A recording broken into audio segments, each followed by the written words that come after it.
Jadi makanya mereka nggak marah.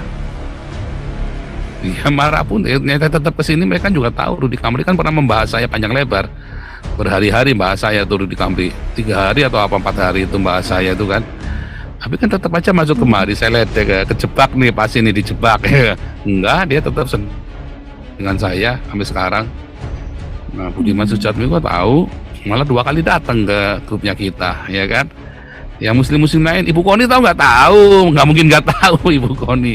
Udah berapa kali Ibu Koni? Udah 5 kali kali ya di Zoom kita ya. Nggak masalah, karena dia tahu saya tidak anti Islam. Ya, saya tidak anti Islam ya. Karena kita semua boleh beriman kepada, mau beriman sama kodok pun boleh gitu loh. Jangan menghina. Tetapi ketika Anda beriman kepada kodok, lalu Anda disuruh jongkok kayak kodok, dipaksa semua orang yang bahkan Anda tidak percaya sama kodok pun Anda dipaksa jongkok mendodok kayak kodok. Wah, itu biadab.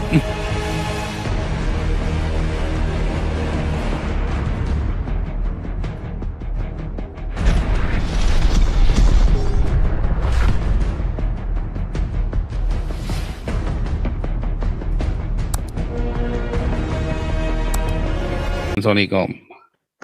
Halo, selamat malam, Shalom. Shalom. Shalom, Pak Paul. Ya, ada 3 pertanyaan nih, Pak. Iya. Yang pertama, saya suka dengar doa berkat Pak Paul, suka menyebut salah satunya Tuhannya Saksi Yehova. Nah, apa yang dimaksud Tuhannya? Apakah sama dengan pengertian Tuhan kita? Karena udah berapa waktu yang lalu tuh saya suka terima Saksi Yehova ke rumah saya untuk diskusi.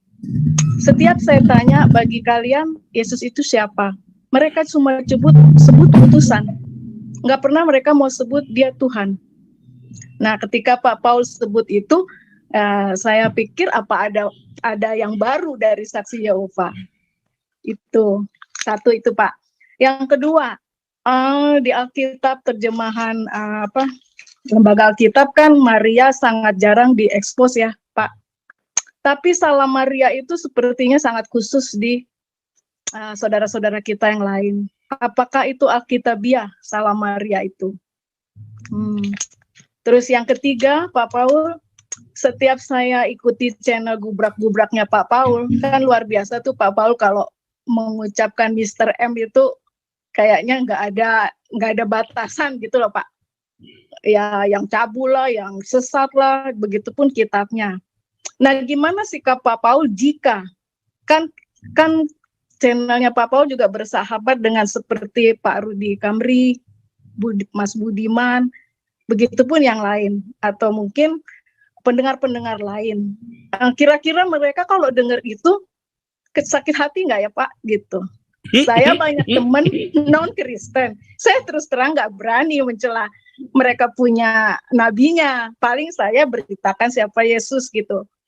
Nah, kok Pak Paul berani sekali gitu, kalau sampai mereka bertanya dan sakit hati, gimana tuh sikap Pak Paul? Ya kira-kira itu Pak pertanyaannya, terima kasih jawabannya. Nah, ini saya kasih tadi ya. Itu berarti Saksi Yehova yang datang ke tempatmu itu blow on. Karena Saksi Yehova itu tahu Yesus adalah Tuhan, bukan Allah. Ya, Tuhan. Beda.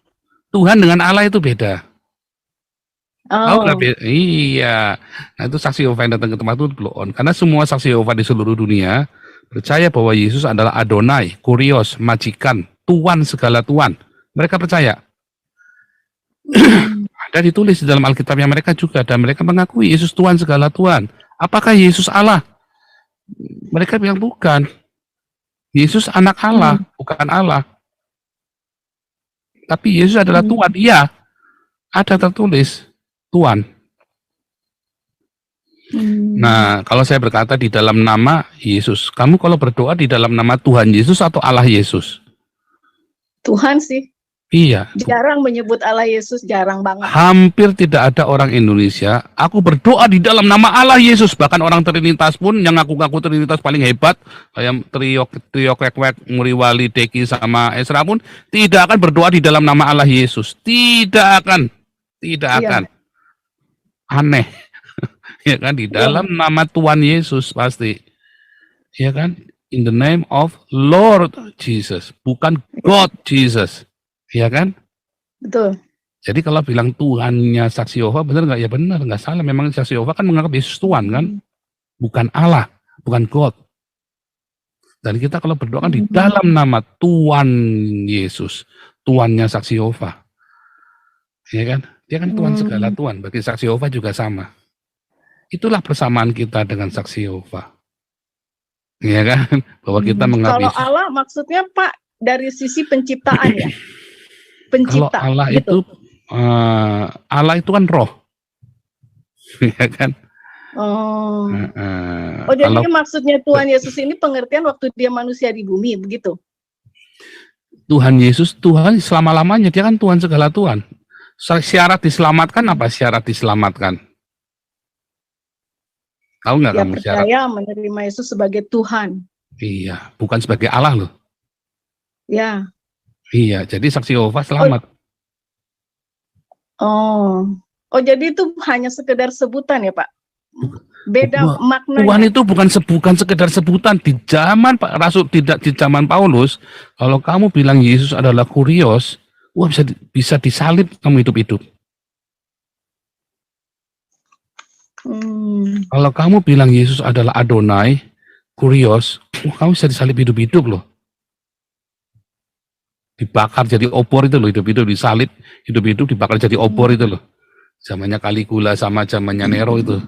Mengapa? Karena mereka lah kurios. Kamu bilang Yesus Allah nggak apa-apa buat mereka. Karena batu juga Allah, ya kan? Kamu bilang Yesus adalah Theos, oh nggak apa-apa. Tapi kalau kamu bilang Yesus adalah kurios, wah kamu bisa dibakar hidup-hidup itu, bisa disalib itu. Berarti kamu mau makar. Satu-satunya kurios adalah kaisar, ya kan? Oh gitu. Nah, jadi itu sakral sekali. Roma 10 ayat 9 itu. Yesus Tuhan dan juru penyelamat kami. Wah itu ngeri itu. Kalau sekarang kita bilang Yesus Tuhan pun, bahkan hidup kita dialeksis setiap hari. Oh Yesus Tuhan, oh Yesus Tuhanku. Padahal dia lagi dialeksis, lagi olah-olah bebe. Ya kan? Nah itu pendeta-pendeta ngaku-ngaku Yesus Tuhan, tapi dia apa? Duitnya buat dia semua. Kalau Yesus Tuhan kan duitnya dia buat Tuhan, kayak saya. Iya kan? Benar nggak? Itulah Yesus ya Tuhan. Dialah majikan saya. Dia majikan saya. Nah, itu nanti kita mau belajar juga hari ini. Dia majikan saya. Dia menebus saya dari perbudakan. Saya dulu budak dosa, sekarang saya ditebus, dibeli sama Yesus. Dibeli, dan saya jadi budaknya Yesus. Dulos, budak. Ya kan?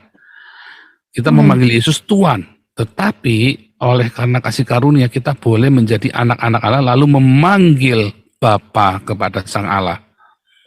Karena Yesus. Kalau enggak kita nggak boleh, kita budak. Ya kan? Makanya orang Islam nggak bisa manggil Bapa. Kenapa? Mereka budak. Nah sekarang balik. Salam Maria, saya tunjukkan ya. Salam Maria itu doanya gimana? Salam Maria.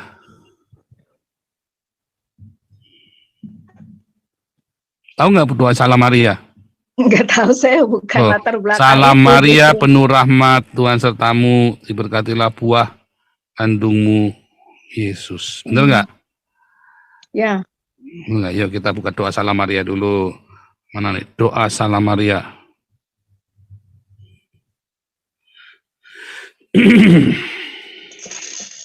Mana nih?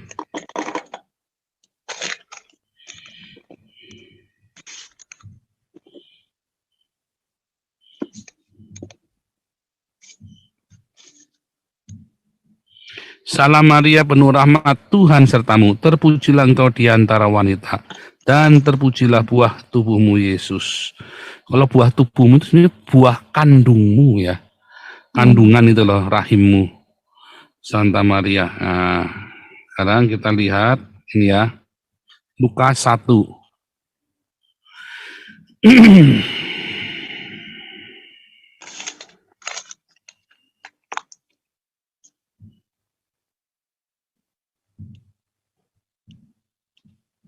Ya, Elizabeth mendengar salam Maria. Nah, salam Maria, Maria memberi salam. Ulangi ya, lihatnya ya. Beberapa waktu kemudian, nah ya, Lukas 1 ayat 39, beberapa waktu kemudian berangkatlah Maria dan langsung berjalan ke pegunungan menuju sebuah kota di Yehuda. Berarti dia sudah dewasa waktu pergi, bukan umur bocil 12 tahun seperti tuduhannya si Menahem Ali yang geblek itu ya. Nah, udah dewasa, dia jalan sendiri, dia pergi ya. Nah, di situ ia masuk ke rumah Zakaria, ya, memberi salam kepada Elizabeth. Dan ketika Elizabeth mendengar salam Maria, melonjaklah anak di dalam rahimnya, dan Elizabeth pun penuh dengan Roh Kudus. Lalu berseru dengan suara nyaring. Itu dimatikan ininya, soalnya feedback. Diberkatilah engkau di antara para wanita, dan diberkatilah buah kandungmu, buah rahimmu. Ya. Jadi Alkitabiah enggak doanya salam Marianya? Ya, Alkitabiah dong. Ya. Yang saya tidak setuju kalau diulang-ulang dirapal kayak mantra, karena Tuhan Yesus bilang jangan berdoa seperti mantra, tapi doa itu sendiri ya salam Maria. Itu benar. Itu membaca ayat dari Lukas 1 ini, salam Maria. Ya, penuh rahmat Tuhan sertamu. Diberkatilah engkau di antara para wanita, dan diberkatilah buah tubuhmu, buah rahimmu. Ya. Itu ya. Terus yang ketiga,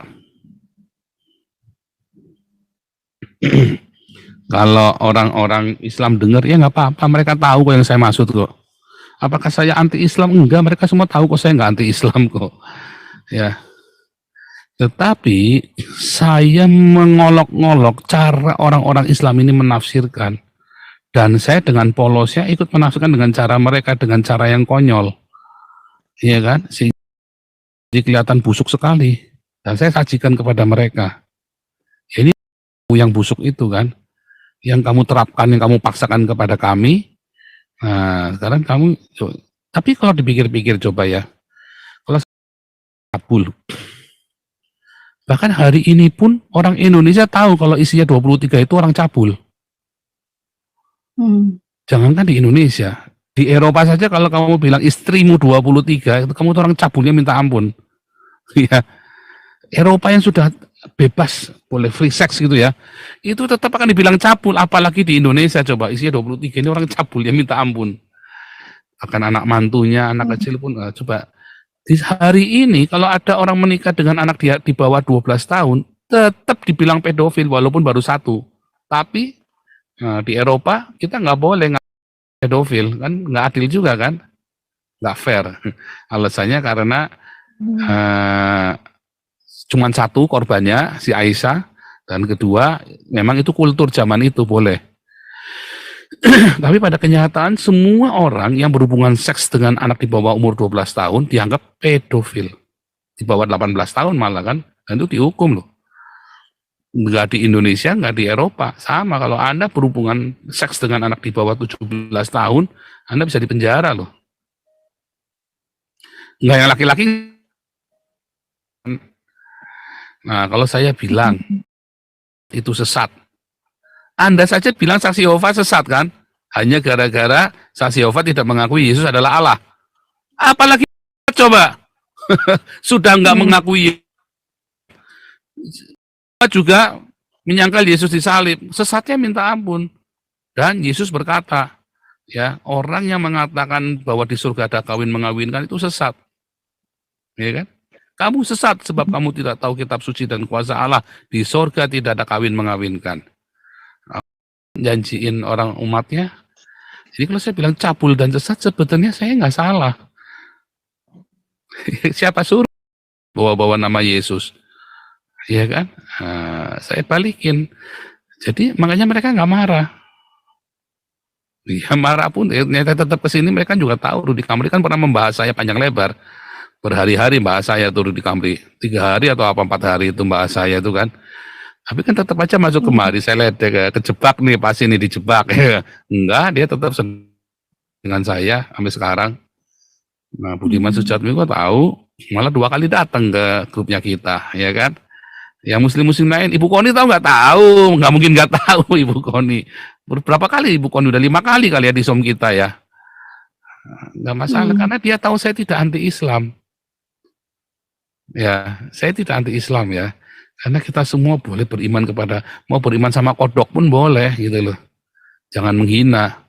Tetapi ketika Anda beriman kepada kodok, lalu Anda disuruh jongkok kayak kodok, dipaksa semua orang yang bahkan Anda tidak percaya sama kodok pun, Anda dipaksa jongkok, mendodok kayak kodok. Wah, itu biadab. Nah, situlah saya marah. Gitu. Gitu ya. Oke. Nah, kalau misalnya dia mendengar gitu, apa karena kita bisa bilang mereka belum dijamah Tuhan ya? Karena kalau dia tahu itu semua kan harusnya mereka tinggalkan itu, mencari yang benar. Gitu kan logikanya, Pak? Karena mereka menafsirkan Al-Quran bukan begitu, bukan seperti orang-orang yang goblok-goblok ini. Mereka menafsirkan Al-Quran sebagai sebuah metafora dan sebagai sebuah kias, dan mereka menggunakan orang Islam itu ya beriman kepada Al-Quran. Caranya beriman adalah dengan Al-Quran dan hadis, tapi kedua dengan akal budi. Jadi kalau nggak masuk akal, mereka boleh tinggalin. Itu pengajaran Islam yang moderat, ya.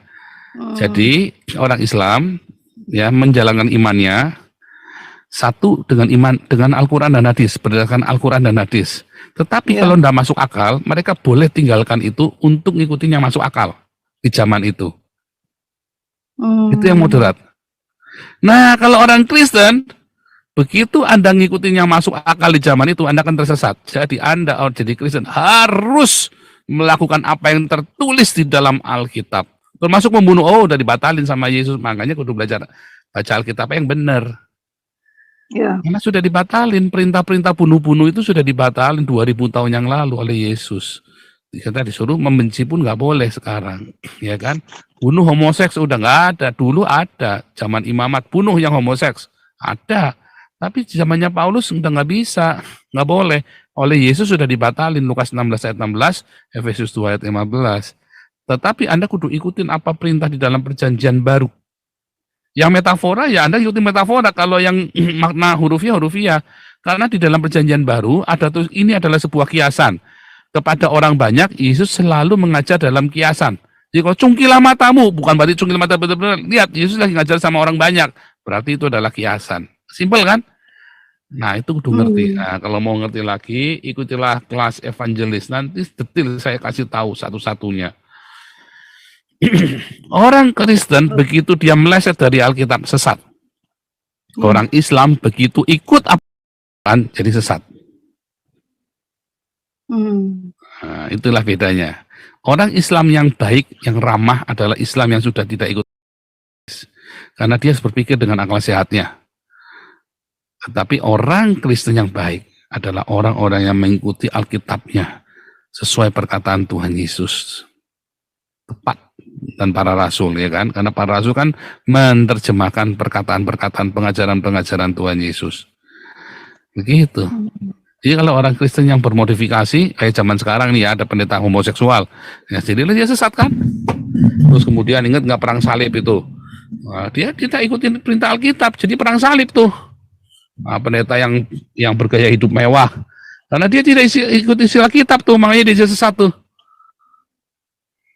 Ngarang dia, gitu. Oke. Ironik ya.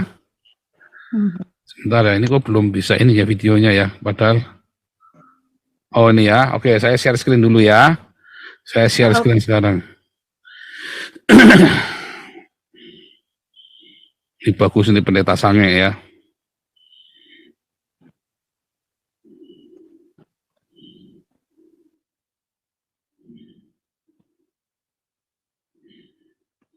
Dan genapi janjinya. Kalau engkau bayar perpuluhan, engkau pasti diberkati. Kalau engkau membayar perpuluhan 6 bulan, engkau nggak diberkati, lapor saya. Saya robek ini Alkitab. Saya berhenti jadi pendeta. Allah bukan jadi ekor. Percaya janji Tuhan. Tuhan nggak pernah bohong, Tuhan nggak pernah berdusta. Genapi janji. Kalau engkau bayar perpuluhan, engkau pasti diberkati. Kalau engkau membayar perpuluhan 6 bulan kok nggak diberkati, lapor saya. Saya robek ini Alkitab. Saya berhenti jadi pendeta. Berarti apa yang saya khotbahkan ini bohong. Orang Kristen jalannya naik terus. Katakan yes. Yang di rumah katakan yes. Katakan aku naik terus.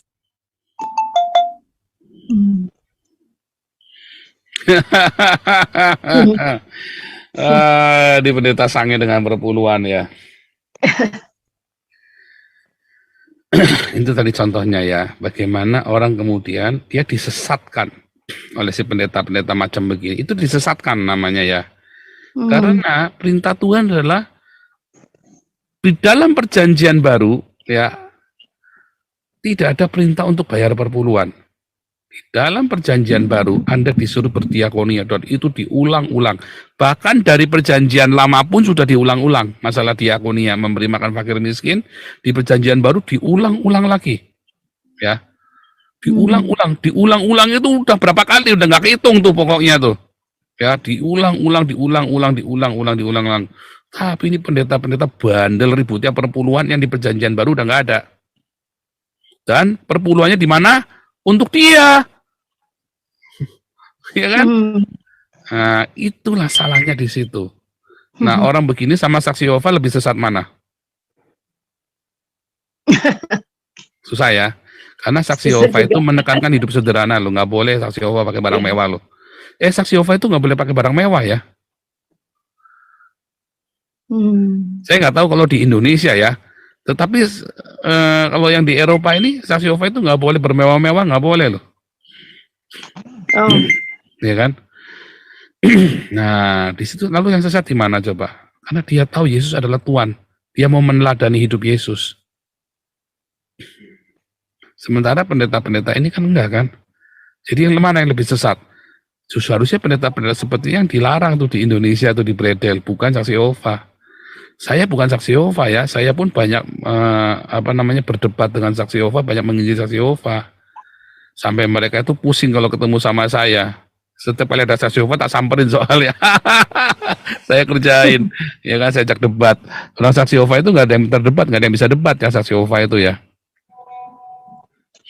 Karena mereka membaca Alkitabnya terjemahannya versi mereka.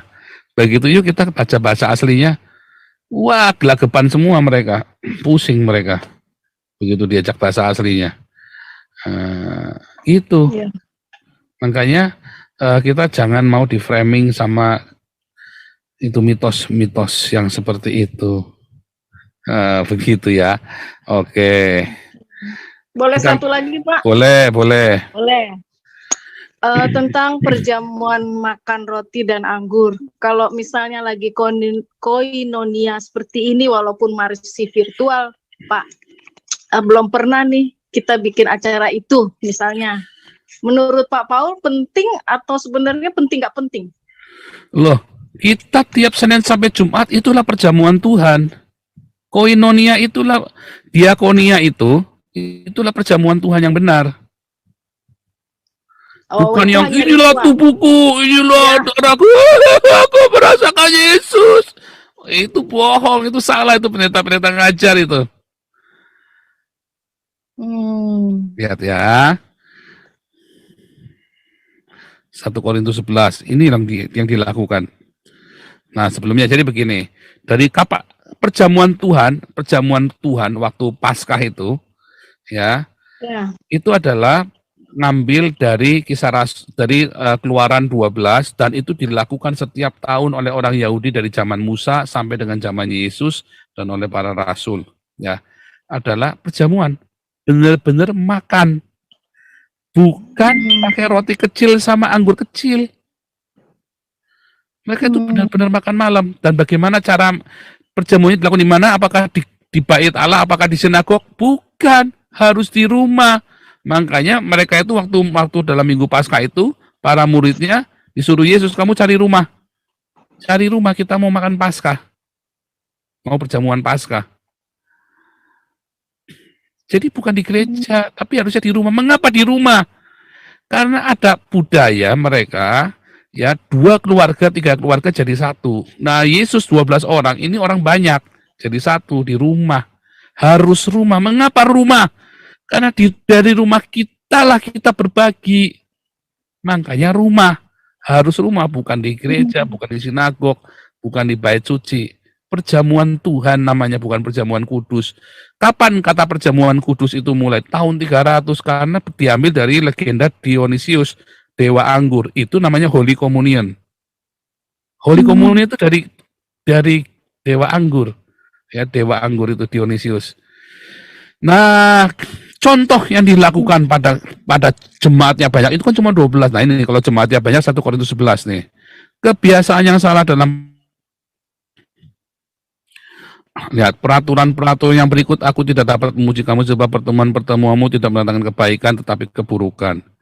Nah, bentar. Apabila kamu berkumpul, kamu bukan berkumpul untuk makan dan perjamuan Tuhan. Tetapi perjamuan itu tiap-tiap orang mau makan dahulu makannya sendiri sehingga seorang lapar dan yang lain mabuk. Artinya apa? Wah, mereka benar-benar pesta pora waktu itu. Apakah kamu tidak punya rumah sendiri untuk makan dan minum? Ataukah kamu mau menghinakan jemaat Allah dan memalukan orang-orang yang tidak punya apa-apa? Nah itu maksudnya apa? Perjamuan Tuhan itu dilakukan di rumah mereka. Nah waktu itu salah mereka apa? Pesta pora. Lalu yang miskin gak kebagian makanan. Jadi malu kan? Dipermalukan kan oleh orang-orang kaya ini kan? Dan itu kan biasa kan? Kalau lagi pesta-pesta tadi yang Pak Yuris Matasak tadi, kenapa kalau lagi pesta mesti diundang orang kaya bukan orang miskin? Nah itu tadi. Sama kalau di rumah. Kalau kita lagi ada perjamuan kasih, coba pasti oke, Pak Pendeta makan dulu sama majelis. Orang-orang kaya dulu donatu gereja, lalu orang miskin dapat sisanya kan. Tapi di dalam 1 Korintus 11 kalau perjamuan Tuhan, biar yang miskin yang makan dulu. Kamu makan di rumah. Anggap enggak? Karena perjamuan Tuhan ini adalah diakonia.